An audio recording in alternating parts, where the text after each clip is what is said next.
నేను ఒక రిక్వెస్ట్ ఏం చేస్తా ఉన్నంటే ఆన్లైన్లో కూడా మీరు చేరండి. ఆన్లైన్ ఎట్లా చేరాలనేది మీకు ఇక్కడ ఎక్స్ప్లెయిన్ చేస్తాము. మేము మీ నెంబర్ పెట్టి చూపిస్తున్నాం. ఆన్లైన్లో ఎట్లా చేరాలనేది ఒకసారి చూడండి. తెలంగాణ రాజ్యాధికార పార్టీ అనేటువంటిది ఈ పార్టీని అందుకోసమే స్థాపించిన, ఇక నా ప్రజల్ని వీళ్ళు బతకనియరు అనేటువంటి ఉద్దేశంతో ఈ పార్టీ స్థాపించడం జరిగింది. ఈ పార్టీలో వాళ్ళ చూడ్రి మనకు రిజర్వేషన్ వద్దని చెప్తా ఉన్నారు, వాళ్ళ కథ చూడ్రి.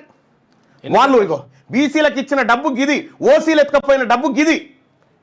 ఇగో అగ్రవర్ణాల చేతుల్లో 67 లక్షల ఎకరాల భూములు ఉన్నాయి. భూమి లేని బీసీలు 75 లక్షల మంది ఉన్నారు. రాజకీయ వాటా బీసీలకు దక్కాలంటే ఇగో ఎమ్మెల్సీ ఎన్నికలలో చూడ్రి, బీసీలకు ఎన్ని దక్కాలి? 25 ఎమ్మెల్సీలు దక్కాలి లెక్క ప్రకారం. దక్కిందెంత? 12 మాత్రమే.